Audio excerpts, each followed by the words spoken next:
I was awakened early by the morning light and the singing of mountain bluebirds. I could hear the scamper of what was likely chipmunks, running around the campsite trying to clean up any leftover crumbs from my previous night's freeze-dried backpacking meal. The peace and joy I felt being out backpacking after so many years quickly dissolved as the reality of what my day would bring came over me.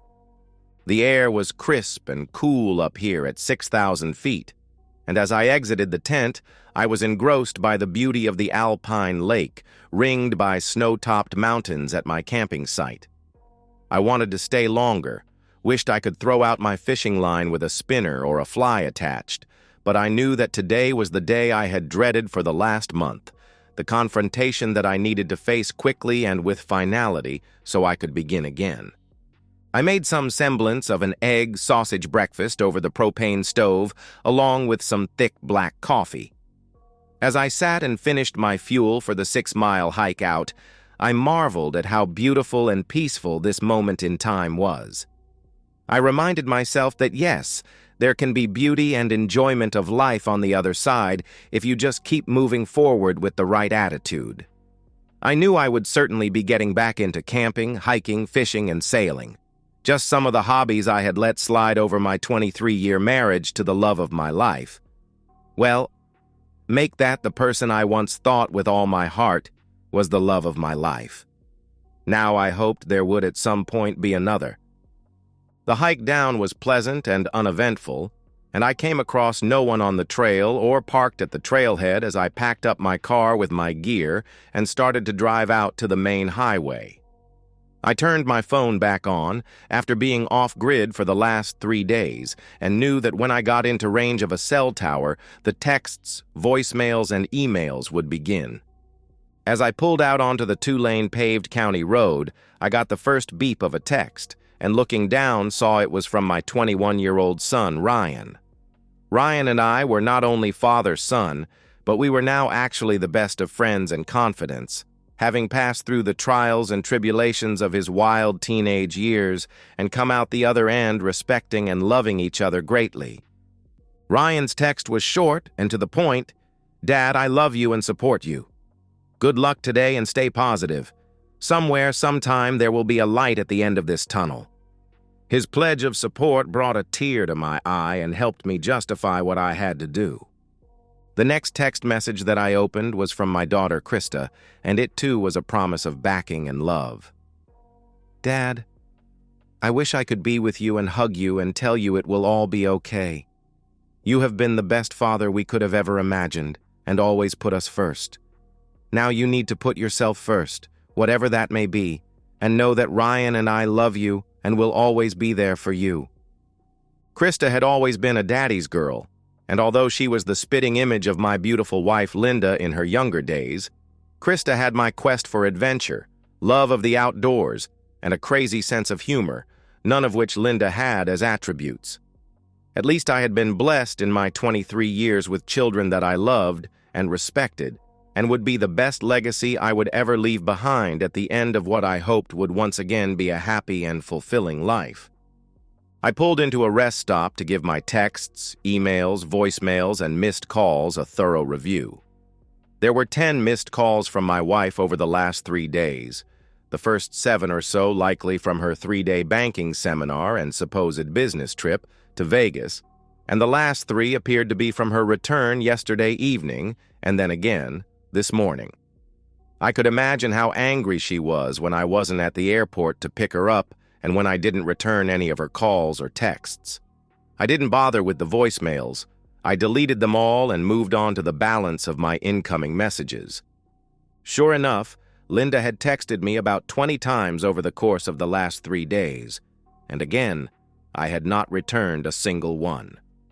I skimmed through them, with the first few being her pronouncement of her never-ending love for me. What a crock of nonsense, I thought, probably done out of guilt. And the last several being venomous, dripping with indignation at me for not responding to her, not picking up her calls, and leaving her waiting at the airport for over an hour before she finally figured I wasn't coming. The last text from her was simply a WTH Jack, all in capital letters. How our relationship had changed in the last month, although from her standpoint, I don't think she even realized how the spark of love in me that had burned eternally for her was ever so slowly being extinguished. I really couldn't understand this. Had she grown that far apart from me over her last treacherous 4 months? Had she really lost all conscious thought about me, my feelings, and the pain in my eyes that I was amazed she couldn't see? Had she that easily forgotten about her kids, our family, and the loving life we had shared for so long? That was perhaps more depressing than her affair.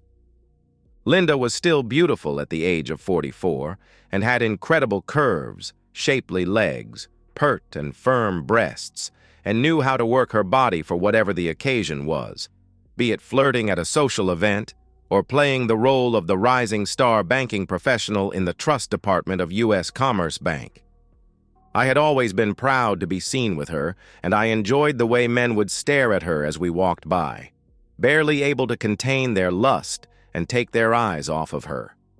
Knowing that she was mine, and she and I were entwined forever, gave me a huge rush of self-esteem and ego as we passed the onlookers' admiring glances.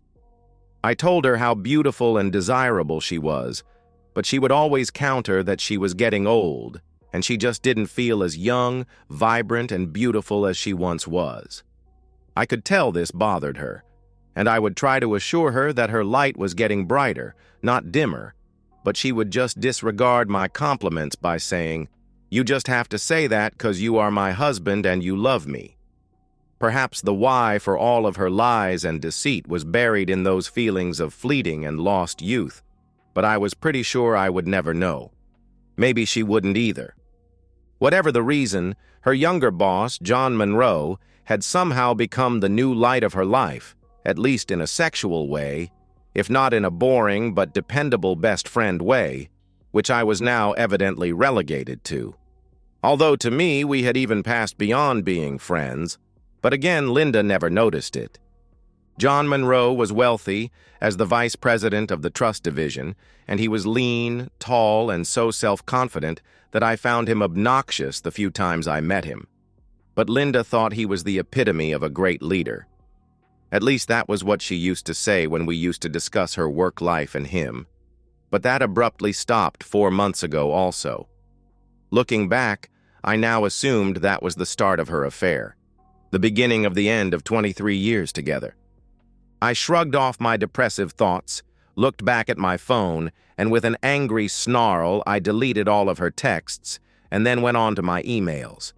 My lawyer's email told me that everything was ready to go, per my discussions with him.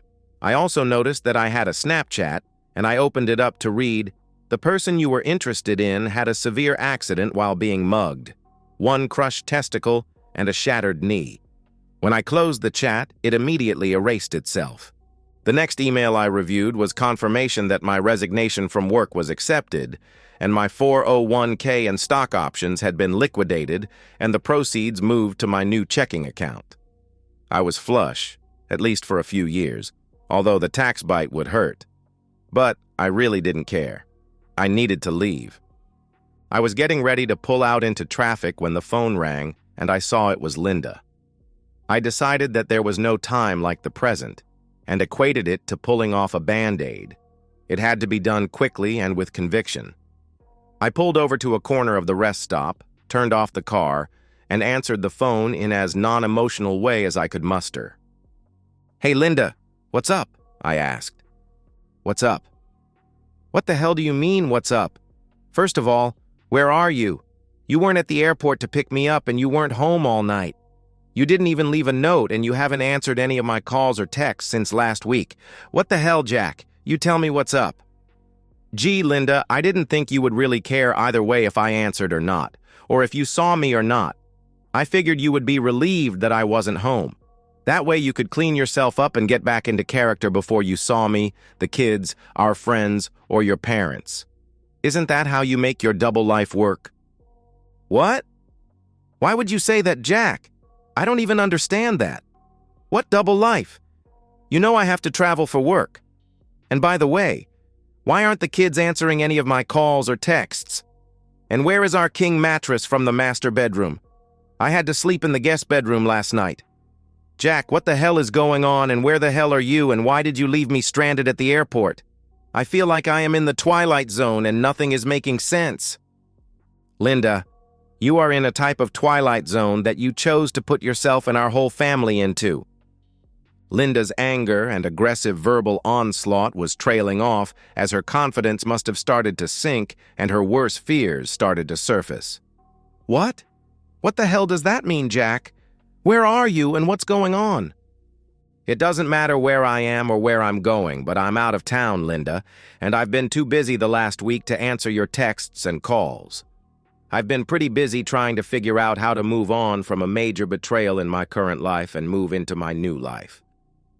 Linda hesitated and her voice faltered at hearing the word betrayal, but she continued playing dumb and shouted, "What? Jack, are you drunk? What are you talking about?"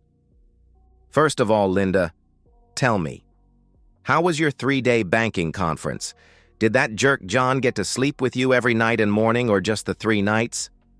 I could hear her gasp and pause as I said that, and it took her several seconds to reply. What the hell are you talking about? John who, and why would you say that? I'm married to you. Yes, Linda, you are married to me, and I'm amazed that you still even consider this a marriage. So, are you at least going to give me the courtesy after 23 years of marriage to tell me the truth?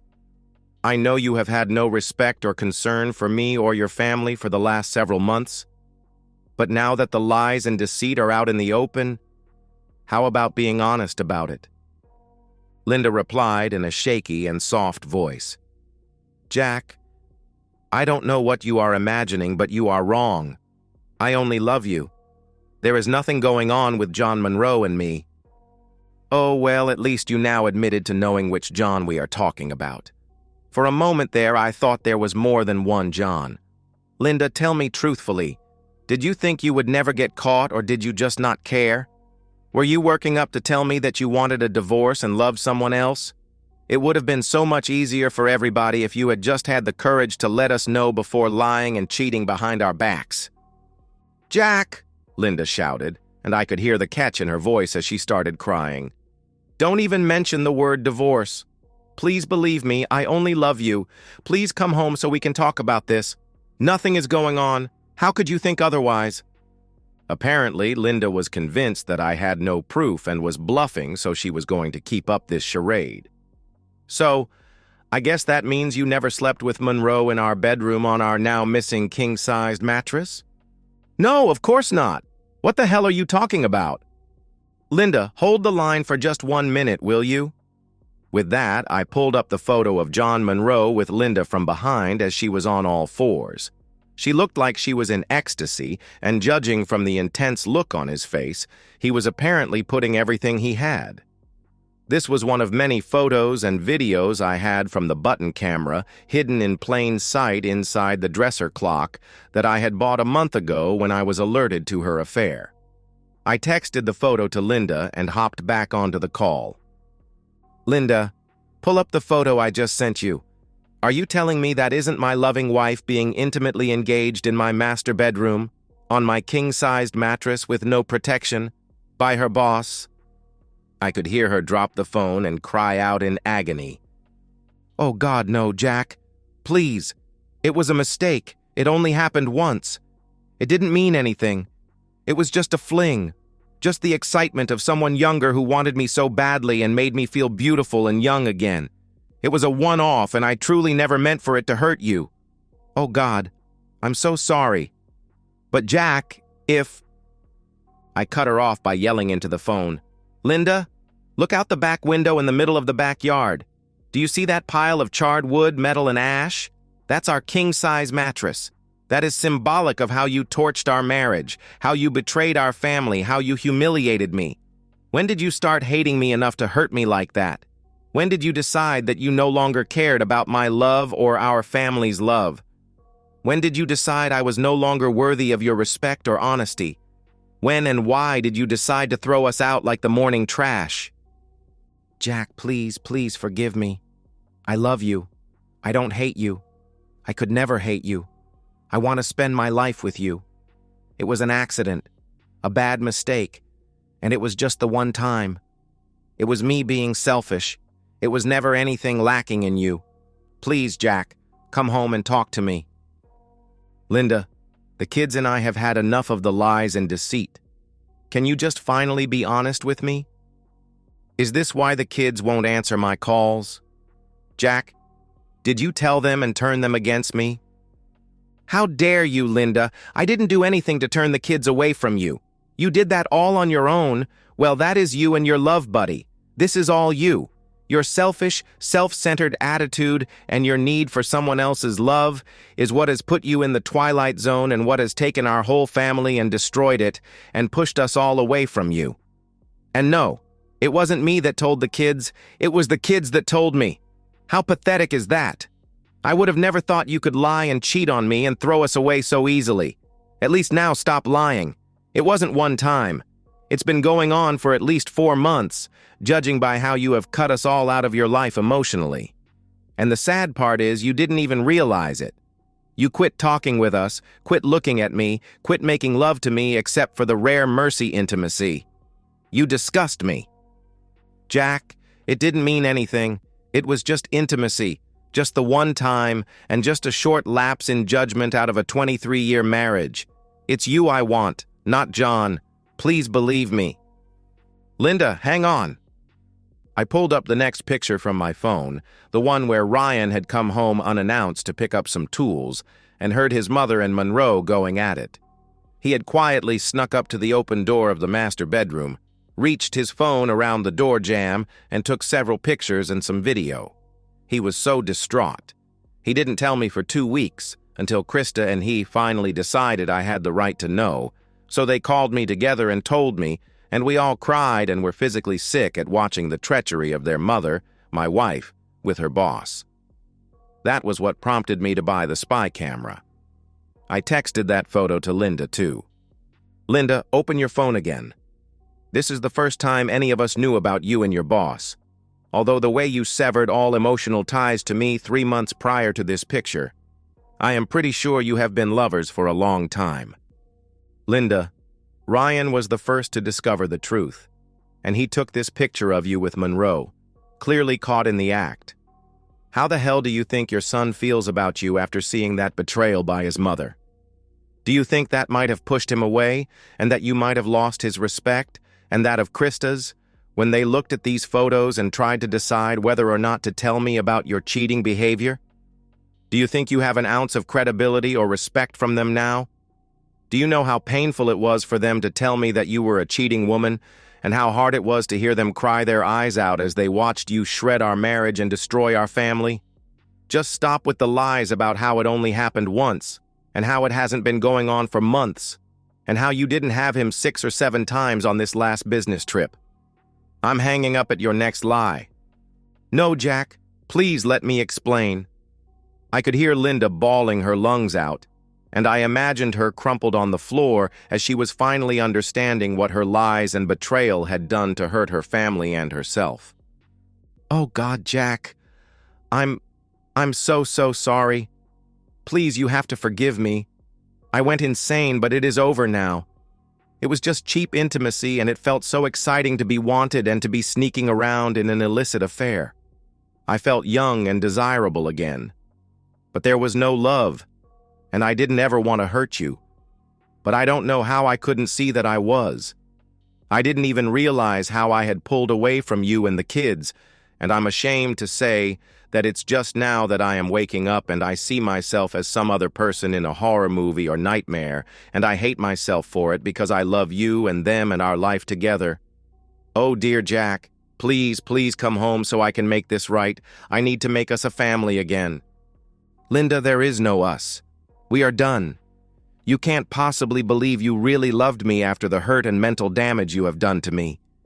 You've shown that you don't respect me and don't care about anyone other than yourself, and between your lies and deceit, I can never trust you again. Everything we had before is now tainted and suspect. Did you have intimacy with him for the last several years or the last 4 months? How many other men have there been, Linda? Do I need to do DNA testing on my kids? Don't bother to answer because I won't believe whatever you say. For sure I need to do STD testing. There is nothing left for you and me. You've hurt me like no one else ever has and ever will, and I could have never imagined the person I loved and bet my life on would throw me away like a piece of trash. But you have. Maybe the kids will find their way back to you eventually, but I for goddamn sure never will. Jack, please don't say it. I'll do anything. I'll go to counseling. You can go sleep with other women. Please don't leave me. I have been living with the guilt and wanted to stop and would have. I would have always come back to you. This was just a meaningless fling. Oh God, please forgive me. I'm so sorry. Linda, save your breath. I don't believe a word you are saying, and at this point, I just don't give a damn about you and your lies anymore. Now listen to me carefully, because this is what's happening. On Monday, you will be served divorce papers at the bank. God, no, Jack, please don't divorce me. Please. Linda, listen to me. Your boss's wife by now has received copies of the videos and pictures that I have of your sleazy affair from the several times you have been with him in our bedroom. So likely you and John Monroe will either be ending your relationship, or perhaps you will be stuck with each other when his wife and I both dump your cheating backs. Jack, please tell me you didn't do that. He has a wife and 2 kids. Why are you going to ruin them? Wow, Linda, you just don't get it. I'm not ruining them. You and John Monroe ruined them. Your cheap affair didn't just ruin my life, your life, and the life of our kids, but it's also going to ruin his wife and his kids. Are you proud of yourself? You've had a hand in destroying the lives of 8 people. Lucky for you that you're such a selfish woman that you probably don't care. With that assault of cutting comments, her sobs exploded, and I could hear her hyperventilating through the phone. But I wasn't done yet. Your boss will be served with a civil suit for alienation of affection, although the process server might have to find what hospital he is in. Evidently, he had a piece of bad luck. Wrong place, wrong time. I heard from a friend that Monroe was mugged in the parking lot at the airport and ended up in the hospital with a crushed testicle and a shattered knee, so hard to say when he will be in shape to give you his magical love again. Stop it, Jack. Stop being so cruel. I don't care about him. I just want you. Please don't do this to us. Listen up, Linda. Again, there is no us.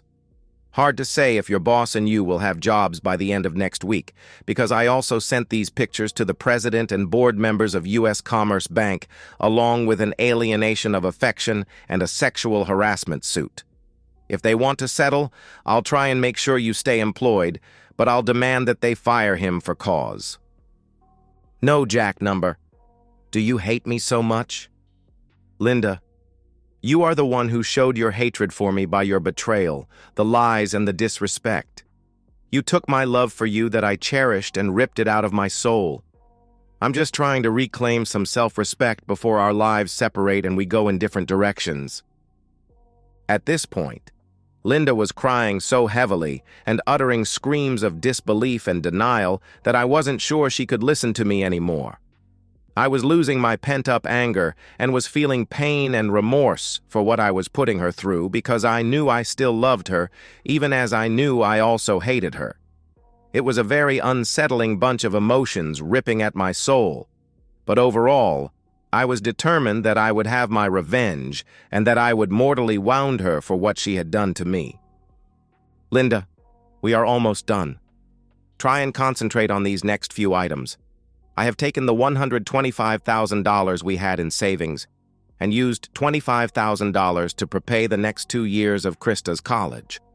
I'll help her out in the future, but for now, this is what I can afford. I am leaving you the house. I signed the deed over to your name, and the equity is about $100,000 if you sell it now. I'm not selling our house, Jack, and I want you to stop this madness and come home to me so we can heal. Please, for the sake of our 23 years of love and happiness before I went insane. I ignored that comment and continued. Linda, if you sign the divorce, you keep the house and all of its contents. I keep the $100,000 that is left of our savings, and we are done. If you don't want to sign the divorce or fight it, I don't care. I won't be around for you to argue with. Do what you will. It doesn't matter to me. We are almost done, Linda. there are just a few other things I need to tell you. If you look around the house, you will notice I moved out. I've taken what I want, and anything that is left you can do with as you choose. I took our family vacation pictures. I left the wedding photo albums to you. Save them, burn them, I don't care. I left my wedding ring on our dresser. You can melt it down or flush it down the toilet like you did with our marriage. Ryan is coming over to pick up some of my fishing and hunting gear that he wants, and he prefers to come by when you are not there. So don't be alarmed if you notice someone's been in the house. He doesn't want to see you. Krista is coming over to clean out any of the possessions of hers that she wants. She doesn't plan on ever living there again. She also would like to come by when you are gone, so don't be surprised if you see her room emptied out. The last thing you should know is that I also texted the pictures of you and your lover to your parents, my parents, and all of our contacts in both of our email databases, so you might want to work on what story you want to tell them all. I'll be damned if I'll be the bad guy in this failed marriage. Her crying and screams had now risen to a level where I was afraid she would pass out or have a stroke. This needed to end. Linda, one more thing. I resigned from my job last week, and I am leaving the state for the great unknown. I'm hoping that I can find someone in the future who loves me enough to stay true to the promises we make each other. Someone who will respect me, treat me as a treasured equal, and someone that I can once again trust and love. I hope you can find what you evidently were missing from me. Please don't look for me. If you really need me for something, you can send a message through Ryan or through my lawyer, but I am out of your life, and you are out of mine, and there really isn't any more to be said. Goodbye, Linda. I could hear her screaming, "Jack, no, please, Jack, please forgive me," as I hung up the phone and broke down into an anguished fit of crying and pain. I think I knew I had gone too far in exacting my revenge, and it would take a long time to forgive myself for the cruelty I showed. I doubted I would ever forgive her. I knew the road before me would be a painful one before I could heal myself and feel like I was ready for more than a life of solitude. More than anything, I didn't want to lead a life of bitterness. But I reminded myself as I thought about my morning on the mountaintop that there would still be moments of beauty and magic in my life if I could keep myself open to them and just keep moving toward a new beginning.